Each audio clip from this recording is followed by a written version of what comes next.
주님을 찬양하면서 간절히 기도드리니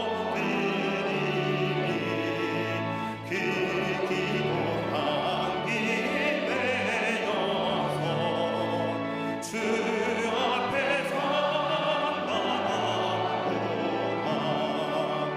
온 세상 모든 사람들 그 사랑 찬송하도다. 어린이들도 기뻐서 구주를 찬송하도다.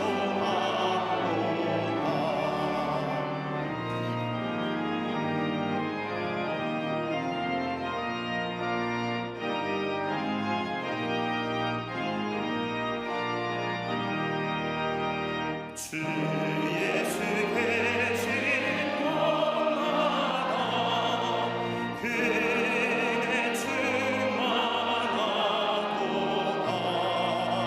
고나고 지친 사람들 주님의 사랑받도다. 이 세상 모든 주 앞에 경배하여라. 저 천군 천사와 함께 주님을 찬송하여라.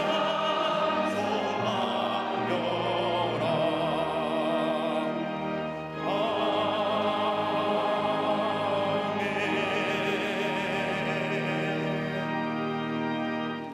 교동문 134번 부활절 두 번째 말씀을 교독하겠습니다. 내가 받은 것을 논저 너희에게 전하였노니 이는 성경대로 그리스도께서 우리 죄를 위하여 죽으시고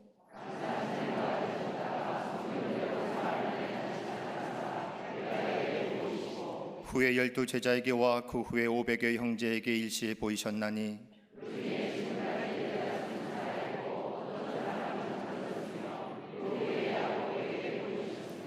그 후에 모든 사도에게와 맨 나중에 만삭되지 못하여 난 자와 같은 내게도 보이셨느니라.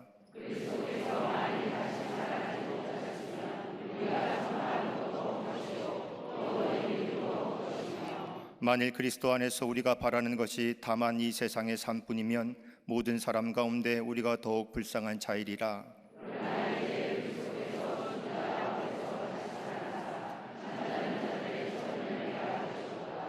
아멘.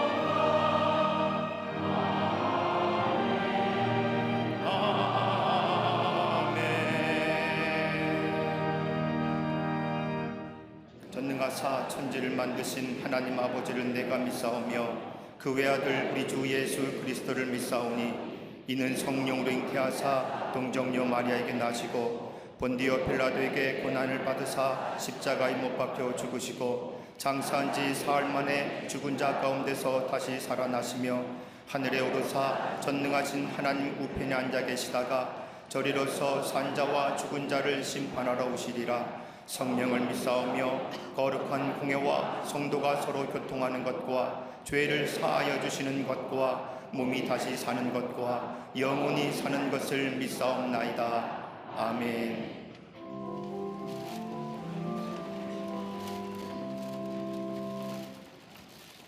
오늘 이 기쁜 부활의 아침에 진리의 예수 그리스도가 생명의 자리에 계심을 믿고 주님 전에 나왔사오니 저희들의 찬양과 경배를 받아 주시옵소서. 이 시간 감히 주 앞에 설 수 없는 죄인들이 오나 예수님의 십자가 부활의 은총을 힘입고 나왔사오니 크신 복으로 함께하여 주시옵소서. 한 주간 욕망으로 가득했던 저희의 마음을 비워내게 하시고 하늘의 양식으로 허기진 마음을 든든하게 채우셔서 오늘 우리에게 주신 소명의 삶을 살아가기로 결단하는 거룩한 시간이 되게 하여 주시옵소서. 저 하늘의 뜻을 이 땅 가운데 소망 가운데 이루시는 하나님께서 창조하신 이 세계 가운데 전쟁과 테러, 분열과 아픔이 사라지게 하여 주시옵소서. 고요하고 거룩한 이날 아침에 온 누리가 부활의 기쁜 소식을 찬양하게 하시고 이 기쁜 소식을 듣고 소망을 갖게 하여 주시옵소서.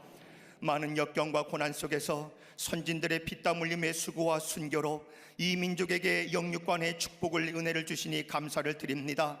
이 민족이 영적으로 거듭난 민족 되기를 소망합니다. 한라에서 백두까지 깊이 뿌리 박혀 있는 우상 섬김은 다 물러가게 하시고 이 민족이 하나님을 경외하고 찬양하는 복된 나라가 되게 하여 주시옵소서. 이 땅에 무너진 영적인 회복과 인간의 윤리와 도덕들이 올바르게 세워지게 하시고 우리 사회에 드리워진 어둠과 쓴뿌리들은 보혈의 능력으로 치유하여 주시옵소서.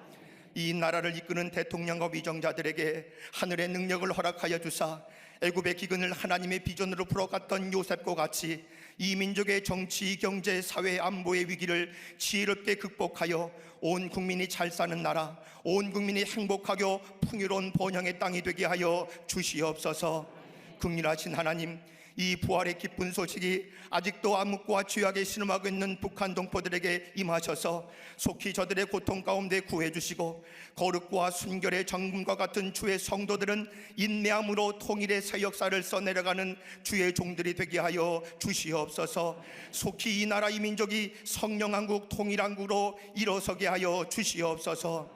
교회를 사랑하시는 아버지 하나님, 주님께서 핏값으로 사신 이 땅의 모든 교회가 주님의 부활을 증거하는 교회가 되게 하시고 저 하나님의 영원한 나라를 이 땅의 교회들이 세상을 향하여 외치게 하여 주시옵소서. 66년 전 한국교회와 국가를 중보하는 교회로 우리 광림재단을 세워주심에 이 사회와 국가와 온 세계까지 뜨겁게 주의 말씀을 증거하며 땅끝까지 선교에 앞장서는 교회 되게 하신 것 감사합니다. 믿음의 선한 증거로 세상을 화평케 하고 열방을 치유하게 하사 주님의 선한 뜻을 이루어가는 믿음의 좋은 터가 되게 하여 주시옵소서. 동서남북 교회와 북방 얼음산에서 남방의 산호섬까지 광림의 재단에 허락하신 모든 해외 선교지 위에 성령의 기름을 부어 주시옵소서. 더욱더 하나님 나라의 복음의 지경을 넓혀가는 광림의 재단이 되게 하여 주시옵소서. 20만 전도를 이루어지게 하여 주시고 사명의 자리에 넉넉히 서는 5천 속해 1천 선기를 허락하여 주시옵소서. 다음 세대를 책임지고 교육하는 주일학교와 샤이닝키즈, 주간보호센터와 사랑부를 비롯한 모든 기관들이 주의 믿음의 모판 위에 복음의 씨앗이 잘 자랄 수 있도록 성령의 담비로 축복하여 주시옵소서. 또한 진행 중인 광림 수도원 성전공사와 본단공사가 은혜 가운데 순적히 진행되게 하사 한국교회와 성도들에게 거룩한 도구로 사용되게 하여 주시옵소서. 이 시간 총력전들을 통해 주의 복음을 전해받은 심령들 교회를 향하여 떼놓는 첫걸음을 축복하여 주시기를 소망합니다.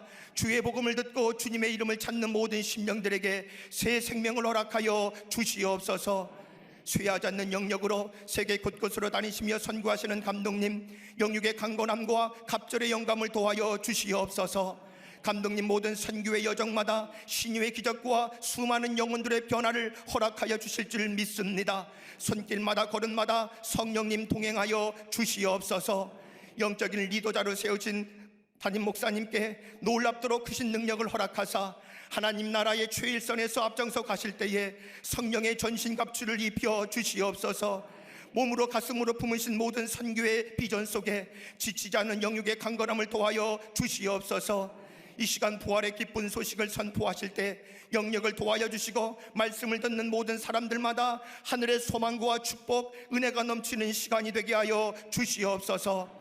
이 시간 함께 예비하는 광림 남교회, 광림 서교회, 광림 북교회와 전 세계 해외 선교지들의 모든 성도들 가운데도 크신 은혜를 내려주사 영적 부유함이 가득 넘치게 하여 주시옵소서. 이 부활절 예배를 위해 주의 제단을 장식한 손길과 헌신하는 모든 이들을 축복하사 그 속으로 말미암아 구원받은 기쁨과 감사가 강물같이 흘러넘치는 축복을 허락하여 주시옵소서. 이 아침 부활의 노래로 주님을 소리 높여 찬양하는 갈릴리 성가대와 오케스트라의 찬양을 기뻐 받아 주옵시고, 수많은 천군 천사의 찬양과 같이 주님께 영광 돌리는 찬송이 되게 하여 주시옵소서. 이 모든 말씀 십자가에서 영원한 승리자가 되신 예수 그리스도 이름으로 간절히 기도하옵나이다. 아멘. 하늘에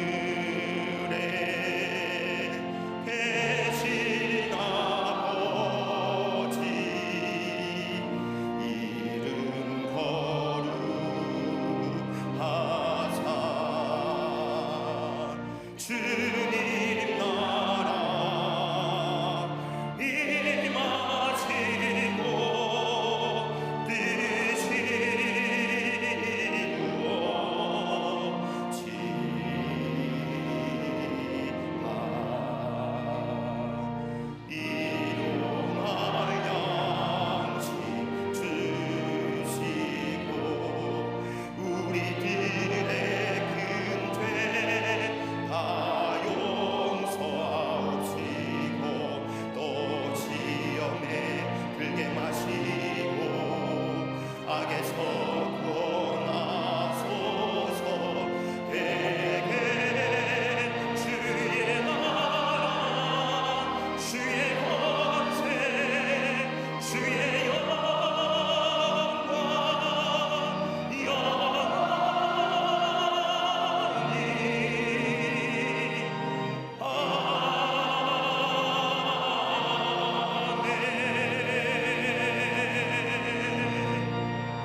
그날에 그들 중 둘이 예루살렘에서 25리 되는 엠마오라 하는 마을로 가면서 이 모든 된 일을 서로 이야기하더라. 그들이 서로 이야기하며 문의할 때에 예수께서 가까이 이르러 그들과 동행하시나 그들의 눈이 가리워져서 그인 줄 알아보지 못하거늘 예수께서 이르시되 너희가 길 가면서 서로 주고받고 하는 이야기가 무엇이냐 하시니 두 사람이 슬픈 빛을 띠고 머물러 섰더라. 그 한 사람인 글로바라 하는 자가 대답하여 이르되 당신이 예루살렘에 체류하면서도 요즘 거기서 된 일을 혼자만 알지 못하느냐. 이르시되 무슨 일이냐. 이르되 나사렛 예수의 일이니 그는 하나님과 모든 백성 앞에서 말과 일이 능하신 선지자이거늘 우리 대제사장들과 관리들이 사형 판결에 넘겨주어 십자가에 못 박았느니라. 우리는 이 사람이 이스라엘을 속량할 자라고 바랐노라. 이뿐 아니라 이 일이 일어난 지가 사흘째요. 또한 우리 중에 어떤 여자들이 우리로 놀라게 하였으니 이는 그들이 새벽에 무덤에 갔더니 그의 시체는 보지 못하고 와서 그가 살아나셨다 하는 천사들의 나타남을 보았다 함이라. 또 우리와 함께 한 자 중에 두어 사람이 무덤에 가 과연 여자들이 말한 바와 같음을 보았으나 예수는 보지 못하였느니라 하거늘 이르시되 미련하고 선지자들이 말한 모든 것을 마음에 더디 믿는 자들이여, 그리스도가 이런 고난을 받고 자기의 영광에 들어가야 할 것이 아니냐 하시고 이에 모세와 모든 선지자의 글을 시작하여 모든 성경에 쓴 바 자기에 관한 것을 자세히 설명하시니라. 아멘.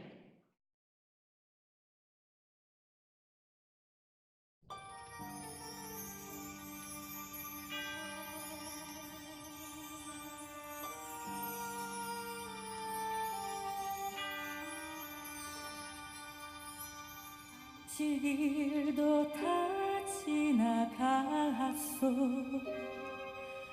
마리아 저 무덤 보이요. 자와서 일어나 가서 이 향유를 뿌려 드립시다.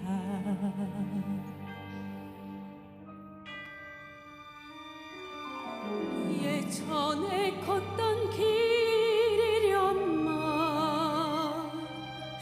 왜 이리도 힘이 들까. 참혹한 그의 죽음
갈릴리 성가대와 오케스트라의 귀한 찬양에 감사합니다. 고맙습니다. 미국의 실존주의 철학자인 롤로 메이가 쓴 책 가운데 My Quest for Beauty라고 하는 책이 있습니다. 우리나라 말로 미의 탐구란 제목으로 번역된 책입니다. 그 책의 내용 가운데 자신이 경험했던 일들을 적고 있습니다. 롤로 메이가 그리스도의 한 수도원을 방문했는데 우연히 그 수도원에서는 밤새도록 부활절 예배가 진행되고 있었습니다.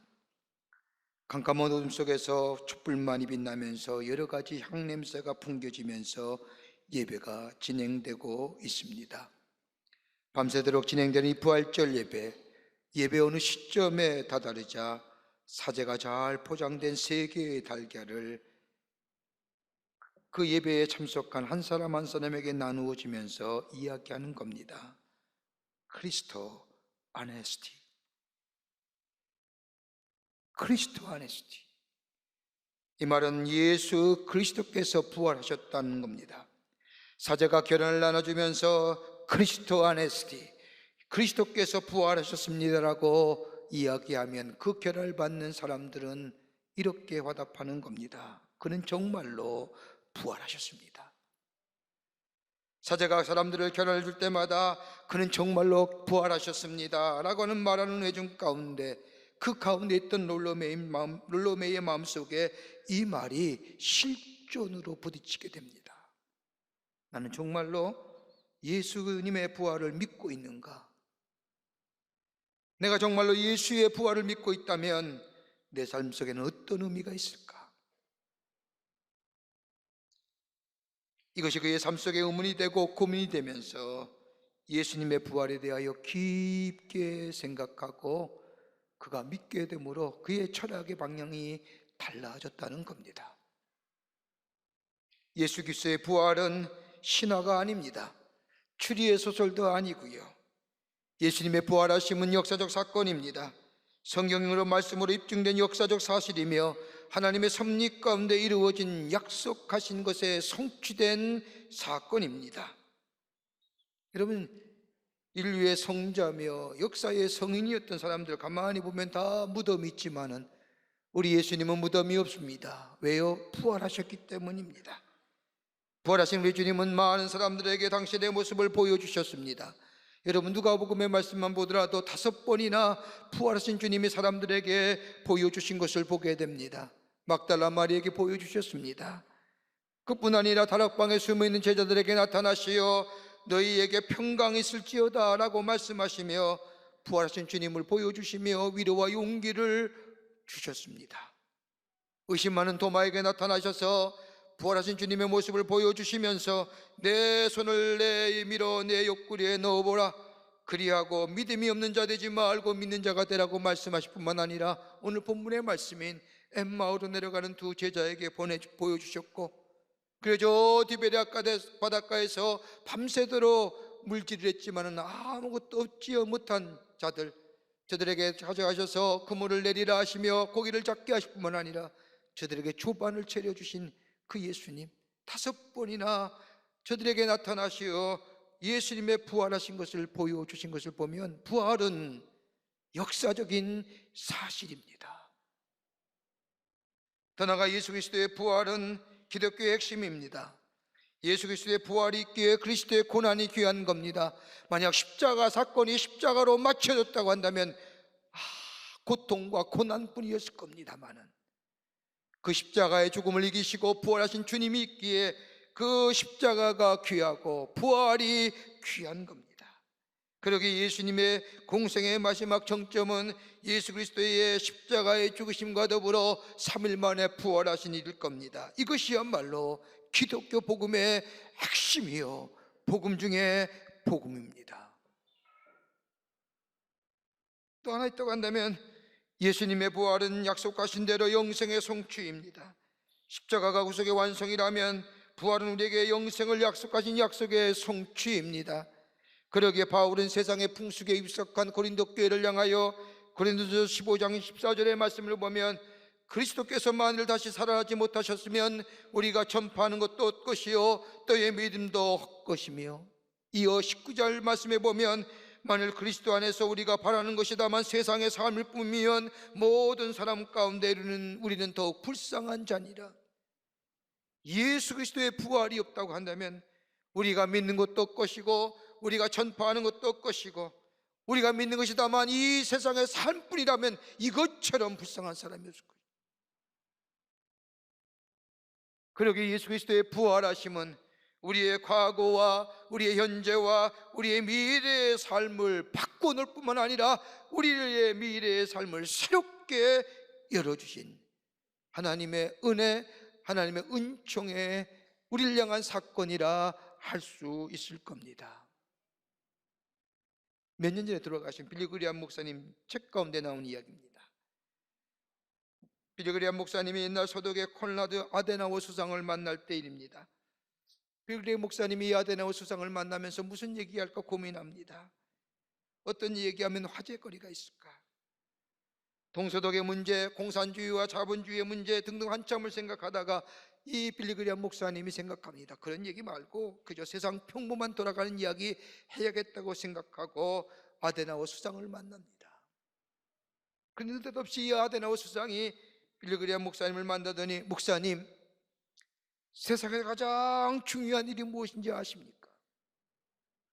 이 질문에 당황스럽게 대답을 못한 이 빌리 그리함 목사님 앞에 이 아데나워 수상이 얘기합니다. 목사님, 세상에서 가장 중요한 일은 예수 그리스도의 부활이십니다. 그게 우리의 소망이 됩니다. 부활하신 주님을 만나는 순간 우리의 안에 구원과 더불어 영원한 생명을 소유할 뿐만 아니라 새로운 삶의 변화가 일어납니다. 절망과 좌절의 삶이 소로운 소망과 희망의 삶으로 변해주는 것이 있다고 한다면 바로 그것이 예수 그리스도의 부활하심입니다. 오늘 본문의 말씀은 누가복음에 나오는 특수한 이야기의 말씀입니다. 엠마오로 가는 두 제자, 저들은 예수님과 함께 했던 사람들입니다. 예수님과 함께 하면서 예수님이 죽은 자를 살린 것을 보았습니다. 병자를 낫게 하는 것도 보았습니다. 예수님께서 하나님 나라의 복음을 전파할 때에 감동에 젖어서 시간 가는 줄도 몰랐습니다. 그러면서 이들이 생각합니다. 우리 예수님이야말로 저 로마 아래에 있는 이스라엘을 구원하실 자이다. 믿었습니다. 신뢰했습니다. 그리고 예수님을 따라다녔습니다. 그런데 그렇게 믿고 신뢰했던 예수님이 십자가에 허무하게 못 박혀 죽었을 때에 예수님만이 죽은 것이 아니라 저들의 미래가, 저들의 꿈이 함께 죽어버렸습니다. 그래서 오늘 본문의 말씀을 보면 자신들의 미래가 사라졌음을 보고 자신들의 고향으로 돌아가고자 엠마오의 길을 걸어가고 있는 겁니다. 삶의 중심에서 삶의 저변으로. 그런데 오늘 본문의 말씀을 보면 부활하신 주님께서 저들과 동행하시며 말씀하시며 주님의 부활의 사건이 단순한 이야기나 신화가 아니라 성경에 기록한 대로 하나님의 약속의 성취, 그리고 하나님이 예수님이 말씀하신 대로 부활하셨던 사실을 저들에게 말씀하고 저들이 복고 저들이 믿게 될 때에 저들의 새로운 변화가 일어났습니다. 오늘 주님이 부활하셨습니다.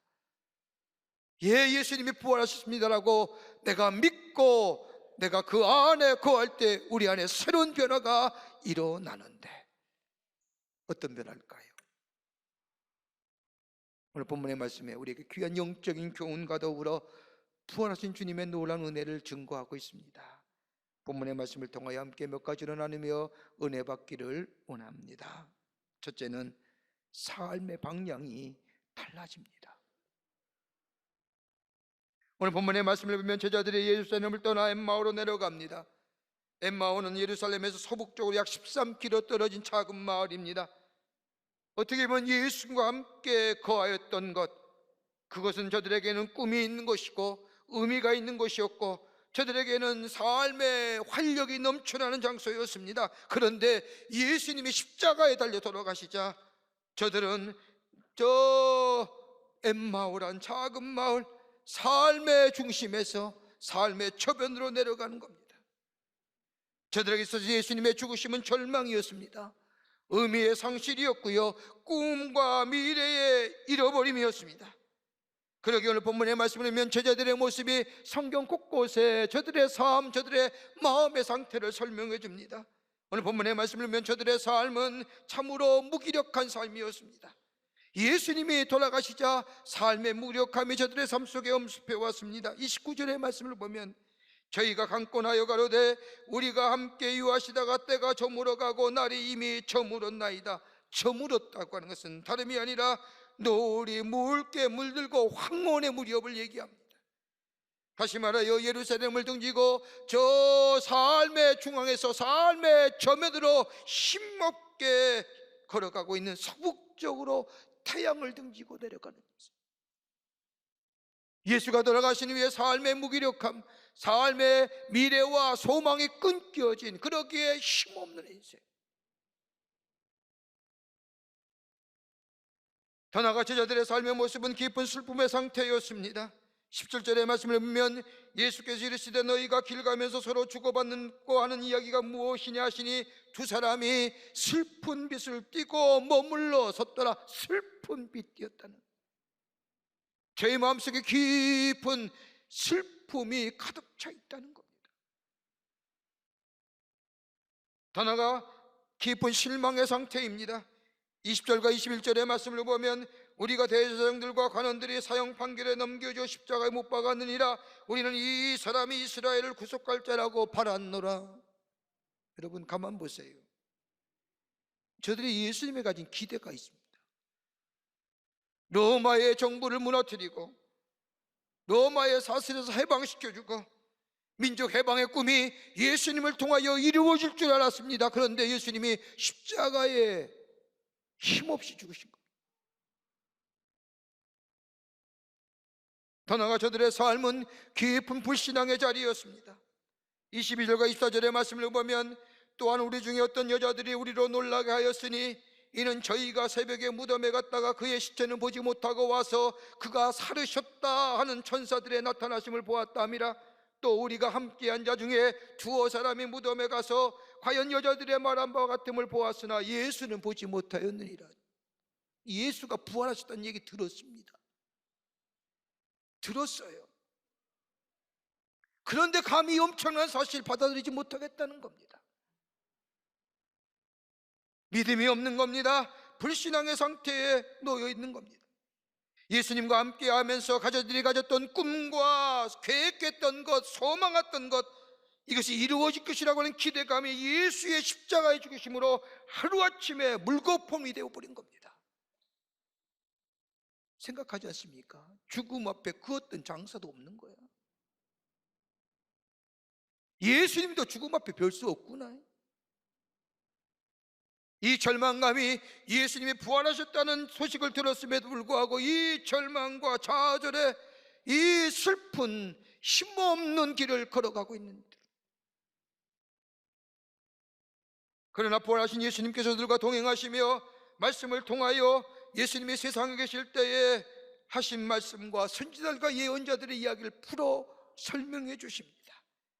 부활에 관하여 들었지만은 믿지 못하였던 이 사람들, 부활의 주님이 나타나시어 말씀하실 때 저들은 예수 그리스도의 부활을 실존 속에 분명한 사실로 받아들일 뿐만 아니라 낮에 내려왔던 저 내려가는 길, 삶의 저변한 길, 거기서 턴하여 예루살렘으로 올라가는 삶의 중심으로 다시 방향을 바꾸는 인생, 다시금 걸어가는 삶 되는 겁니다. 실패와 실망과 좌절의 걸음이 아닌 새로운 용기와 소망의 걸음으로 변한 이들, 삶의 방향을 바꾸어 다시 하면 예루살렘으로 올라가는 터닝 포인트가 된 겁니다. 부활이 이런 겁니다. 예수 그리스도의 부활이야말로 우리에게 실망과 좌절과 절망의 자리에서 턴하여 새로운 소망으로, 새로운 용기로, 죽음을 넘어시고 사망을 넘어서 새로운 생명의 길로 인도하신 그 예수님과 더불어 새롭게 소망의 길로, 생명의 길로 걸어가는 인생들. 네덜란드 출신의 렘브란트라는 화가 여러분 아실 겁니다. 오늘 본문의 말씀인 엠마오 도상의 두 제자를 그린 사가입니다. 그는 화가로서의 탁월한 재능을 가진 사람으로 그림을 그리면서 남부럽지 않게 살았습니다. 아름다운 아내도 있었고 넉넉한 재산도 있었습니다. 그런데 유감스럽게도 자녀가 없었습니다. 그래서 얼마나 아내를 사랑했는지 모릅니다. 그런데 갑자기 아내가 죽어버린 겁니다. 아내가 죽으니 그에게 찾아온 이 절망과 좌절, 이 실망감은 걷잡을 수 없습니다. 헤아릴 수가 없었습니다. 아내의 죽음으로 인한 이 슬픔이 그의 마음속에 깊은 좌절과 절망을 가져다 주며 그로 하여금 집안에 있게 하고 그의 삶을 은둔의 생활로 바뀌옵니다. 바로 그때 그 친구가 이 렘브란트를 교회로 인도하게 됩니다. 교회에 나감으로 믿음을 얻기 시작합니다. 예수 그리스도의 십자가의 사건과 부활의 신앙을 가지게 되고 그 부활의 은총 안에 그 삶이 새롭게 변화됩니다. 기도하며 말씀 가운데 성경을 읽을 때마다 예수 그리스도의 십자가의 사건과 예수 그리스도의 부활의 은총이 얼마나 귀한지 그의 삶의 깊은 내면의 쪽으로 찾아오게 됩니다. 그리고 그것이 얼마나 그에게 무한한 영감으로 가져주지. 슬픔과 좌절과 실망 가운데 그는 십자가의 은혜 안에서 부활의 은총 안에서 다시금 영감을 얻게 되고 다시 그림을 기르기 시작하는데 그가 그린 그 유명한 그림이 엠마오 도상의 두 제자여, 돌아온 탕자여, 십자가에 내려온 예수여, 무려 600점의 그림을 그립니다. 절망과 좌절의 삶, 실망의 기로에 스스로 다른 사람과의 관계성을 끊어버리고 혼자 운둔했던 이에게 예수 그리스도의 십자가와 부활은 새로운 삶, 절망을 넘어서서 새로운 소망이, 새로운 용기의 삶으로 터닝 포인트, 터닝을 변화를 가져다 주었다는 겁니다. 이게 부활 신앙입니다. 어떤 사람은 인생에 대하여 말하기를 마치 양파를 까는 것 같다고 말하는 사람들이 있습니다. 무엇인가 새로운 것이 있는 것 같다 까보면 아무것도 아닙니다. 또 까야 할 것이 나옵니다. 그래서 까보면 아무것도 아닙니다. 또 나옵니다. 또 까면 아무것도 아닙니다. 그래서 결국은 아무것도 없습니다. 그러게 어떤 시인은 인간은 절망이란 기차를 타고 고통이란 터널을 지나 죽음으로 이라는 종착역에 다다르는 것이 인간일지도 모른다고 정의합니다. 전도서 기자는 헛되고 헛되도다. 이는 인생의 허무함과 이 공허함이 우리에겐 공감될지 모르지만은 그래서 실망하고 좌절한 삶, 우리의 삶의 여건에 따라 절망하고 좌절한 삶일지 모르지만 그러나 예수 그리스도의 부활하심이 내 안에 있고 내가 믿어지게 될 때 인생은 더 이상 허무와 절망이 아니라 삶의 저변으로 내려가는, 삶의 끝자리에 내려가는 것이 아니라 삶에 다시금 새롭게 변하여 중심으로 방향이 바뀌어지는 새로운 소망의 삶으로 살아가게 되게 되는 줄 믿습니다. 이게 부활이에요. 둘째로는 오늘 본문의 말씀을 보면 대화의 내용이 달라졌습니다.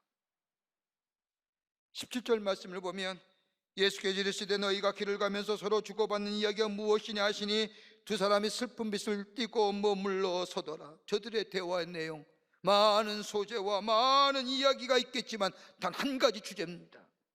죽음, 허무예요. 저들이 예수님을 따르면서 예수님이야말로 이 나라와 이 자신들을 구원할 구속의 주로 믿었습니다. 더 나아가 예수님을 통하여 이 민족이 살 수 있고 내가 살 수 있고 내 꿈과 내 미래가 저 예수께 달려있다고 믿었던 이들, 그러기에 예수가 세상에 계실 때에는 모든 것이 희망이고 소망인데 예수님이 십자가에 죽으셨습니다. 끝이에요. 죽음이에요. 절망과 허무감이에요. 여러분, 오래전에 한 개그맨이 나와서 한 프로그램에서 얘기하는 것 여러분 들으셨을 겁니다. 소고기 시리즈라고. 개그맨이 나와 이야기하죠. 자주 섞인 말로. 소고기 먹으면 뭐하노? 먹고 힘내서 돈 벌지. 돈 벌면 뭐 하노? 소고기 사 먹지. 소고기 사 먹으면 뭐 하노? 일하겠지. 일하면 뭐 하노? 소고기 사 먹겠지. 여러분 웃으시죠? 우리 다. 우리 인생 아니에요?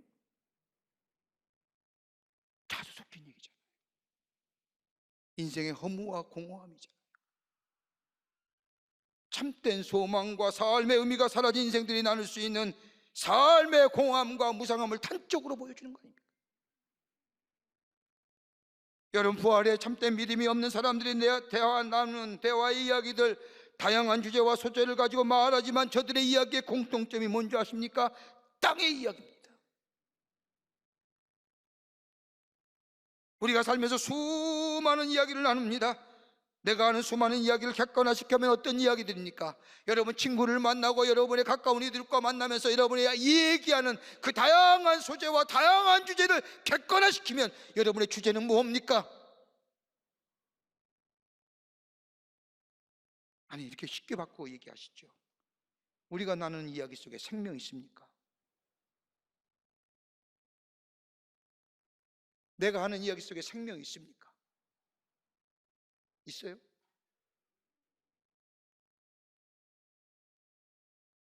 때로는 땅의 이야기가 우리에게 도움이 될지는 모르지만 그 안에는 생명과 소망, 미래를 열어주는 이야기는 아닙니다.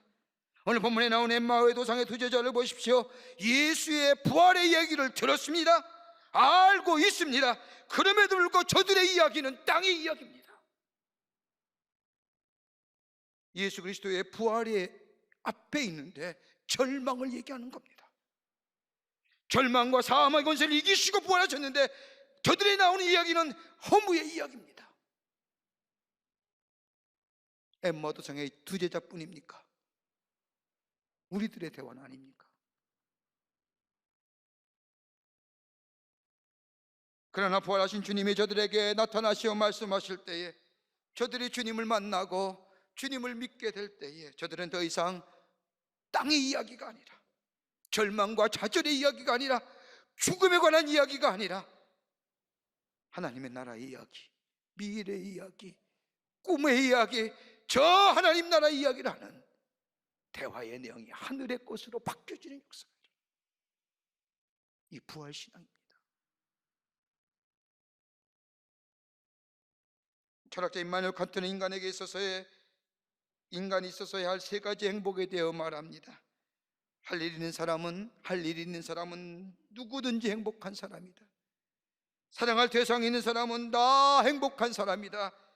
앞을 내다볼 수 있는 소망을 가진 사람은 더 행복한 사람이다라고 이야기하면서 앞을 내다볼 수 있는 소망을 가진 사람은 할 일도 알게 되고 사랑할 대상도 찾을 수 있게 되는 거다. 문제는 소망이다라고 이야기합니다. 부활하신 주님을 만난 자는요, 땅의 얘기가 아닙니다. 하늘의 얘기죠. 절망과 좌절의 허무의 얘기가 아니라 소망과 미래의 얘기하는 겁니다. 20세기 가장 커다란 발자취를 남겼던, 철학의 큰 족적을 남겼던 철학 실존주의 철학자 사르트르가 있습니다. 1980년 3월에 그는 불란서의 브르세 병원에 폐수종으로 입원합니다. 딱 입원한 지 한 달 만에 이 병으로 폐수종으로 죽게 됩니다.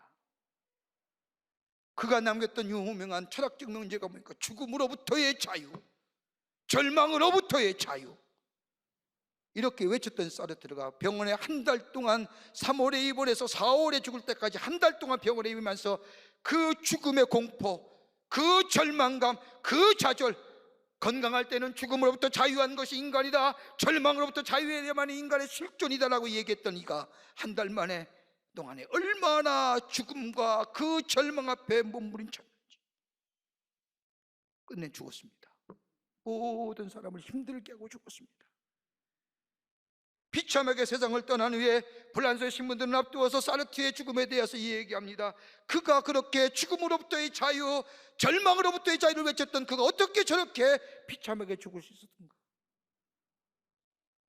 한신문 기자가 정확하게 짚어냅니다. 다름이 아니라 그가 말로가 그렇게 비참했던 이유는 사르트르에게는 돌아갈 고향이 없었기 때문이다. 그 반대로 2차 세계대전에 나치에 항거하여 히틀러에게 항거하여 감옥에 갇혔던 디트리 보네포 같은 자는 어느 날 간수가 문을 두드리고 들어오는데 직감적으로 자기가 죽을 것이라고 생각을 합니다. 그리고 벌떡 일어나 같이 감방에 있던 자기 동료들에게 이렇게 인사합니다. 여러분, 나에게 이제 죽음이 찾아왔습니다. 그러나 기억하십시오. 이것이 마지막이 아니고 시작입니다. 주님께서 나를 예비하여 예비하신 아버지 집에서 만날 때까지 여러분 안녕히 계십시오. 그는 돌아갈 고향이 있었던 겁니다. 뭐예요? 부활의 신앙. 땅의 것이 아니라 하늘의 것을 바라보고, 오늘 이 믿음이 있을 때 땅의 것을 보며 절망하고 좌절하며 상한 상실감 갖고 사는 것이 아니라 예수 그리스도의 부활하심을 내가 믿게 될 때 우리는 소망 가운데 미래를 보며 주와 함께 동행하며 용기 있는 인생으로 삶의 환경이 아무리 어렵다 할지라도 우리는 새로운 소망 가운데 미래를 향하여 나아가는 복된 인생이 될 줄 믿습니다. 끝으로 부활의 증인된 삶으로 살아갑니다. 예수 그리스도의 부활을 믿으면 부활을 증거하는 자 됩니다. 실망과 좌절 가운데 어둠을 향해 가던 두 제자, 부활하신 주님을 만난 후에 예수님이 부활의 모습을 보여주자 저들은 두려움과 무서움을 떠났던 저 예루살렘으로 다시 발걸음을 옮깁니다. 처음 저들이 속해 있던 공동체, 그 공동체는 다름이 아니라 마태복음 28장 18절부터 20절의 말씀처럼 땅끝까지로 복음에 증인된 공동체, 예수 그리스도의 복음의 공동체, 제자의 공동체입니다. 마태복음 28장 18절부터 20절의 말씀처럼 예수께서 나와 말씀하여 이르시되 하늘과 땅의 모든 권세를 내게 주셨으니 그러므로 너희가 가서 모든 민족을 제자로 삼아 아버지와 아들과 성령의 이름으로 세례를 베풀고 내가 너희에게 분부한 모든 것을 가르쳐 지키게 하라. 볼지어다 내가 세상 끝날까지 너희와 항상 함께 있으리라 하시니라. 복음 전하는 사명 잊어버린 거예요. 절망이 너무 크니까. 여러분 그렇지 않습니까? 우리의 삶의 전 가운데 절망이 너무 크니까 내가 해야 할 잊어버리지 않습니까? 제자들이 그런 거예요. 주님이 약속하신 분부하신 명령 잊어버린 겁니다. 여러분 유진 피터슨 목사님이 쓴 메시지라는 성경을 보면 이 말씀이 좀 더 쉽게 이해가 됩니다. 마태복음 28장 18절부터 20절의 말씀을 보면 예수께서 곧바로 이렇게 지시하셨다. 하나님께서 내게 주신 권세와 명령으로 너에게 이 일을 맡긴다. 너희는 세상에 두루 나아가서 만나는 사람마다 이 생명길로 훈련시키고 아버지 아들과 성령의 이름으로 너에게 세례를 주어 표를 삼으라. 그리고 내가 너희에게 명령한 모든 것을 삶으로 살아가도록 가르쳐라. 너희가 이 일을 하는 동안에 이 시대가 끝날 때까지 날마다 하루도 빠짐없이 내가 너희와 함께 있을 것이다. 잊어버린 거예요. 증인으로서의 삶, 하나님이 나를 부르시고 구원해 주시고 부활의 은총을 그러나 그 제자의 공동체 증인의 삶 맡기셨는데 예수의 십자가의 죽으심을 보면서 이 땅의 절망을 보면서 땅의 절망을 맛보기에 말씀만으로 살아갈 수는 없는 것 같아요. 말씀은 좋은 거지만 말씀만으로는 살 수 없는 것 같아서 말씀을 좋긴 좋지만 이 세상에 말씀만으로 살아가는 것이 아니라 세상에 또 다른 필요한 것이 있는 것 같아서 저들은 엠마오를 통해서 작은 마을로 내려갑니다. 그러나 부활하신 주님을 만날 때 저들은 방향이 바뀌어지지요. 잃었던 사명이, 잃었던 삶의 목표가 새롭게 생각합니다.